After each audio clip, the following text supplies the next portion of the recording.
kita akan masuk dalam proses yang ada di dalam anggaran itu. Ada 3 buah proses yang harus kita lewati. Yang pertama tentu saja adalah membuat anggaran. Anggaran itu adalah rencana. Jadi kita mencoba membuat rencana terlebih dulu. Kemudian langkah keduanya adalah realisasi dari rencana tersebut. Jadi kita harus memeriksa apakah rencana itu sudah diterapkan atau tidak, apakah rencana itu sudah berjalan atau tidak. Ini masuk ke bagian yang kedua, yaitu bagaimana kita melihat realisasi dari anggaran tersebut. Sedangkan yang ketiga itu adalah penyesuaian atau perubahan dari anggaran. Jadi kalau nanti memang di dalam penerapan ternyata rencana kita yang sudah kita buat sebelumnya itu kurang tepat, harus ada penyesuaian, atau kondisi berubah sehingga kita harus melakukan perubahan, maka nanti di bagian ketiga ini yang akan kita lakukan di sana. Oleh karena itu, mari kita akan segera mulai dengan membahas bagian pertama, membuat anggaran. Membuat anggaran memerlukan waktu dan fokus. Paling tidak ada 3 hal yang harus kita lakukan. Yang pertama adalah mengenali pendapatan. Jadi kita mengerti dengan jelas pendapatan yang kita terima itu dari mana saja sumbernya. Kemudian setelah mengenali pendapatan, yang kedua adalah mengenali pengeluaran. Jadi kita akan coba cek pengeluaran kita itu dari mana aja.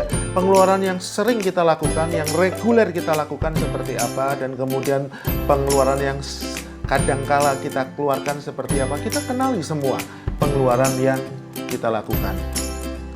Kemudian yang terakhir adalah memastikan bahwa pendapatan itu sama dengan pengeluaran. Jadi nanti paling seru di sini harus diusahakan supaya pendapatannya sama dengan pengeluaran. Mungkin pendapatannya harus ditingkatkan, atau pengeluarannya harus diturunkan, atau dua-duanya, pendapatannya dinaikkan, pengeluarannya diturunkan. Langkah pertama dari pembuatan anggaran adalah kenali pendapatan. Jadi di sini kita harus melihat sebetulnya pendapatan yang kita miliki itu apa saja. Dan biasanya ada 2 yang harus kita cek. Yang pertama adalah pendapatan bulanan yang reguler kita terima. Itu biasanya mudah, kita tahu kita dapat gaji setiap tanggal 25 misalkan, atau setiap tanggal 31 berapa, kita udah tahu itu. Tetapi ada 2 yang harusnya kita lebih khusus adalah bagaimana dengan pendapatan-pendapatan yang tidak reguler. Jadi kita nanti harus melihat Bapak Ibu Saudara semua. Jadi misalkan pendapatan kita 5 juta itu yang reguler. Sedangkan yang lainnya itu coba kita catat, coba berpikir kira-kira biasanya kita dapat per bulan itu tambahan berapa. Jadi setelah kita mencatat itu, kemudian kita masukkan ke dalam bagian pendapatan dari anggaran. Contohnya adalah sebagai berikut. Bisa saja pendapatan yang diterima itu ternyata bisa dikategorikan dalam 5 hal. Pertama adalah gaji yang rutin diterima, bunga tabungan yang kadang diterima, kadang tidak, termasuk di situ bunga deposito, dividen kalau ada pembagian dividen, baik itu pada perusahaan publik di Bursa Efek atau dari perusahaan yang dimiliki. Kemudian bisa juga itu bonus atau THR yang tentu saja itu tidak diterima secara berkala atau lain-lain. Kebetulan dalam contoh ini misalkan pendapatannya ada jadi 1 sumber saja, yaitu gaji sebesar 5 juta. Langkah berikutnya adalah kenali pengeluaran. Ini bagian yang cukup panjang. Oleh karena itu, mari kita lihat bagaimana detail prosesnya berikut ini. Untuk mengenali pengeluaran, kita harus membuat terlebih dulu yang namanya kategori. Jadi dari situ nanti pengeluaran kita dikelompok-kelompokkan berdasarkan kategori-kategori ini sehingga lebih mudah untuk dilihat dan dilacak. Jadi setelah kita tetapkan kategori, maka kemudian kenali pengeluaran tiap kategori itu, masukkan pengeluaran jenis apa pada kategori apa. Setelah mengenali, langkah berikutnya adalah mengevaluasi. Jadi apa benar sudah yang seperti itu? Dan kemudian kalau sudah seperti itu pun, apakah jumlahnya sudah sesuai dengan yang seharusnya atau tidak? Langkah ketiga, baru kemudian tetapkan pengeluaran. Ini angka jadinya. Jadi dalam mengenali pengeluaran tiap kategori, misalkan aja makan, itu ternyata ketika kita kenali sebulan 3 juta. Masuk fase evaluasi, oh nggak bisa.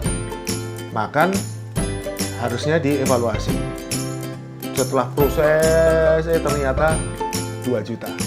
Berarti setelah hasil evaluasi itu ditetapkan bahwa sejak saat itu pengeluaran untuk kategori makan misalkan itu adalah 2 juta per bulan.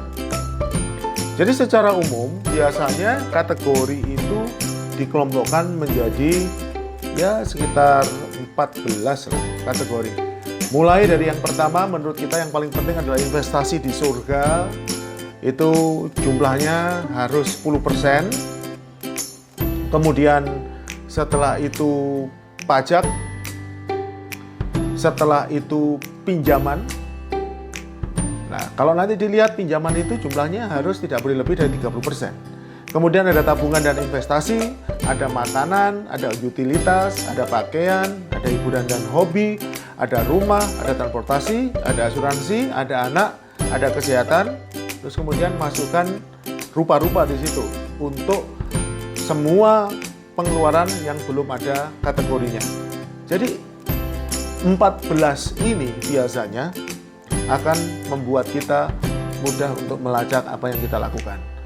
Kalau Bapak Ibu Saudara semua berkata enggak, saya enggak mau 14, terlalu banyak, saya maunya cuma 5 atau 7 atau 8, atau bahkan saya mau detailkan, saya mau 20, itu terserah Bapak Ibu. Yang pasti ini dibuat untuk memudahkan hidup kita, bukan untuk membuat rumit hidup kita, atau bukan untuk membuat masih belum bisa secara detail mengelola hidup kita. Jadi sekali lagi kategori ini terserah Bapak Ibu. Setelah selesai kategori dan semuanya, sekarang mari kita lihat contoh dari anggaran detailnya. Sekali lagi ini hanya contoh ya Bapak Ibu, Saudara semua. Bapak Ibu bisa kembangkan sendiri. Investasi di surga di situ ditulis ada persepuluhan, ada persembahan pajak, bisa ditulis apa saja. Pinjaman, ada KPR, pemilikan rumah, ada pemilikan mobil, ada tanpa agunan, ada pemilikan apartemen, ada kartu kredit, semua ditulis di situ untuk bagian pinjaman. Untuk tabungan dan investasi bisa tabungan, bisa reksadana, saham, obligasi, emas, dan sebagainya yang Bapak Ibu miliki. Makanan, biasanya saya cuma bagi 3 saja sih. Beli bahan makanan, makan di luar, sama berikutnya itu catering. Kalau kita punya catering di luar, pesanan di luar. Kemudian yang berikutnya adalah utilitas. Air, listrik, telepon, gas. Setelah itu ada yang lain Bapak Ibu, pakaian, bedakan pakaian, kacamata, tas, sepatu laundry, hiburan dan hobi. Bapak Ibu bisa lihat sendiri, hobi, rekreasi, perjalanan wisata, nonton, rumah ada di situ, transportasi ada, asuransi ada, anak ada, dan kemudian kesehatan, terus rupa-rupa di situ, toiletry yang berkaitan dengan mencuci pakaian, terus kemudian membersihkan rumah, ada salon, ada memberikan hadiah, ini penting. Jadi kalau Bapak Ibu sering waktu-waktu tertentu diundang untuk datang ke pesta pernikahan atau pesta ulang tahun atau pesta-pesta yang lainnya, Bapak Ibu harus memberikan hadiah, anggarkan di situ, ada asisten rumah tangga dan lain-lain. Ini adalah sekilas dari yang biasanya saya gunakan. Bapak Ibu juga bisa gunakan aplikasi yang mempermudah ini semua. Bagian ketiga dari pembuatan anggaran adalah menyeimbangkan antara pengeluaran, dan pendapatan. Setelah menemukan kira-kira alokasi pendapatan dan kemudian menemukan alokasi pengeluaran, maka yang harus kita lakukan adalah membuat semua pengeluaran itu bisa di-cover oleh pemasukan. Jadi bagian ini yang paling penting, Bapak Ibu, Saudara semua. Kenapa? Coba mencocokkan bagaimana kalau kita hanya punya pendapatan seperti ini, pola pengeluaran kita harus seperti apa. Beberapa orang seringkali kaget di sini karena ternyata pendapatan mereka itu lebih sedikit dalam tanda petik daripada yang mereka perkirakan. Buktinya apa? Ternyata banyak pengeluaran yang selama ini mereka sudah lakukan ternyata tidak mampu ditutupi oleh pendapatan. Pantesan mereka harus mengutang ke sana ke sini, pantesan mereka harus pakai kartu kredit dan kemudian mereka kesulitan membayarnya, lama-lama jadi banyak. Kenapa? Karena memang itu yang terjadi. Mereka tidak bisa melakukan pengeluaran itu sama dengan pemasukan karena bisa dibantu oleh cara-cara instan. Oleh karena itu pada langkah yang terakhir ini sebelum nanti masuk kepada realisasi, pastikan benar bahwa ketika kita membuat alokasi itu realistis. Dan kalau ternyata memang pendapatannya harus ditambah, tolong nggak usah dimasukkan dulu di sini. Di sini itu dimasukkan dulu yang dalam pendapatan sekarang. Kenapa demikian? Karena pendapatan belum tentu Bapak Ibu bisa tambah dalam waktu cepat kan. Yang bisa dilakukan adalah mengurangi pengeluaran. Sekarang kita akan mencoba melihat realisasi dari anggaran. Membuat anggaran aja susah. Bagian ini menurut saya yang paling susah. Karena di bagian realisasi ini yang kita lakukan adalah kita harus melacak bagaimana performansi yang sudah kita lakukan. Apakah kita sudah melakukan semua rencana tersebut? Jadi yang paling mudah adalah memulai dengan mencatat segala sesuatu. Jadi catat bagian pemasukan, catat bagian pengeluaran. Kalau ada masalah dalam bagian pencatatan itu, biasanya nota-nota yang ada itu harus mulai kita kumpulkan, bukti-bukti. Kalau dulunya ketika kita belanja, bukti senantiasa kita buang, nota-nota senantiasa kita buang, maka kali ini coba kita mulai kumpulkan. Jadi sekarang jadi minta nota, minta bukti segala sesuatu, kemudian taruh itu di suatu tempat. Tidak perlu setiap hari, tapi mungkin 3 hari sekali atau seminggu sekali, ambil semua bukti itu, terus kemudian masukkan ke dalam catatan. Untuk mencatat ini tidak perlu manual, Bapak Ibu Saudara semua. Bapak Ibu bisa menggunakan bantuan APP atau Excel untuk spreadsheet ya, untuk melakukan pencatatan. Tetapi yang pasti adalah niatnya. Niat kita ini baik, yaitu untuk melacak bagaimana pengeluaran dan pemasukan kita. Kemudian yang kedua adalah harus dikelompok-kelompokkan dan segera dihitung. Oleh karena itu tadi kenapa perlu bantuan APP, aplikasi atau Excel atau yang lain dicatat biasa juga boleh. Kenapa demikian? Karena kita pengen tahu bagaimana performance yang kita lakukan di dalam mengikuti anggaran kita. Bisa juga pakai cara lama, misalkan kita punya 14 kategori, maka dimasukkan ke dalam 14 amplop. Amplop yang pertama untuk Tuhan, misalkan untuk investasi kerajaan surga, perpuluhan dan persembahan, itu langsung dimasukkan yang bagian pertama. Nggak usah nunggu lama-lama, amplop itu langsung dikosongkan pada hari itu juga. Kemudian amplop yang kedua untuk pajak misalkan, oh udah tidak perlu Pak, pajak udah di cover ya udah. Amplop kedua dibiarin tetap kosong. Kelompok yang ketiga untuk investasi, begitu sudah dimasukkan ke amplop itu langsung dikeluarkan juga. Demikian juga untuk kelompok-kelompok yang lainnya. Gimana Pak kalau kelompok untuk pakaian? Kita kan nggak beli pakaian setiap bulan. Lah kelompok itu hanya dicatat aja, uangnya nggak usah dikeluarkan. Tapi ada pencatatan. Kita buat itu sehingga apa? Sehingga kita bisa melacak. Nantinya kita seringkali lihat amplop itu gimana cara kerja dari setiap kategori yang kita miliki. Ketika kita lacak dan ternyata ada amplop yang kosong karena sudah habis gitu ya, bukan yang investasi, bukan yang ini, bukan yang untuk tabungan investasi dan investasi kerajaan surga, tapi misalkan untuk makan. Nah, begitu ada amplop untuk makan kurang, udah habis lebih dulu, maka kita harus ambil dari anggaran yang lain ditaruh di situ. Jadi sebisa mungkin tidak menambah, tapi mengambil, istilahnya switching, mengalihkan anggaran yang lain yang belum kepake untuk diletakkan di situ. Tapi kalau Bapak Ibu Saudara semua berkata, nggak bisa, semua sudah kepake, ya udah, berarti ada kesalahan di dalam melakukan perhitungan.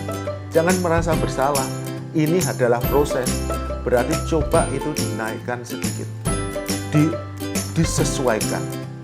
Masuk bagian yang ketiga, yaitu perubahan anggaran. Jadi kalau harus ada penyesuaian, maka kita harus cek penyesuaian itu nantinya akan berlangsung seterusnya atau hanya dalam kondisi saat itu saja. Jadi bisa jadi ada sedikit perubahan, misalkan tiba-tiba diundang teman dekat menikah dan kita harus keluarkan uang yang dalam jumlah yang cukup banyak, berarti kan bisa keluar banyak uang gara-gara itu kan, dan itu kan tidak terus berkala, berarti nggak usah ada penyesuaian macam-macam. Memang itu kita lupa belum memasukkan, mungkin seperti itu. Tapi bisa aja terjadi perubahan harga-harga. Ketika harga-harga naik kita berkata, oh nggak bisa, harus ada penyesuaian. Nah, penyesuaian itu terjadi secara terus-menerus atau ya terus nggak akan ada perubahan lagi yang kembali ke arah yang semula karena memang harga-harga naik. Dalam kondisi seperti itu, anggaran harus diubah. Jadi anggaran harus diubah itu kalau nanti perubahannya itu tetap. Tapi kalau perubahannya itu hanya temporer dan gara-gara kita lupa karena tidak memasukkan sesuatu, ya nggak usah dilakukan perubahan anggaran. Namanya itu hanya penyesuaian anggaran saja. Jadi kesimpulannya, Bapak Ibu Saudara semua, Bapak Ibu perlu melakukan 3 hal. Buat, terus kemudian realisasikan, dan kemudian sesuaikan. Kalau memang harus disesuaikan. Dengan melakukan itu, paling tidak Bapak Ibu bisa mengatur hidup Bapak Ibu. Memang tadi kita sudah bahas bahwa yang sulit pada bagian ini adalah mengatur hidup. Bukan membuat anggarannya gampang, hanya membuat daftar pemasukan, membuat daftar pengeluaran, terus kemudian direncanakan, dialokasikan, selesai. Tetapi yang jadi masalah besar di sini adalah bagaimana membuat setiap kita itu benar-benar memiliki hidup yang teratur. Oleh karena itu Bapak Ibu, belajarlah membuat anggaran ini. Tujuannya bukan membuat anggarannya sendiri sebetulnya, tetapi tujuannya adalah mengatur hidupnya Bapak Ibu. Dengan demikian, itu peribahasa yaitu jangan besar-besar daripada tiang, itu bisa kita lakukan di dalam hidup kita. Dan kalau kita bisa melakukan hal ini, maka kita sudah siap masuk ke langkah-langkah keuangan berikutnya. Karena kalau pengeluaran ternyata masih lebih banyak daripada pendapatan, maka kita melakukan apapun, sebetulnya itu akan sia-sia. Kenapa? Mentoknya, balik-baliknya ke sini lagi. Karena kita belum bisa mengalahkan hidup kita dengan membuat pengeluaran itu lebih rendah daripada pemasukan kita. Tetap ikuti kiat-kiat yang menarik dalam hal keuangan bersama saya, Benny Santoso dari Uangpedia.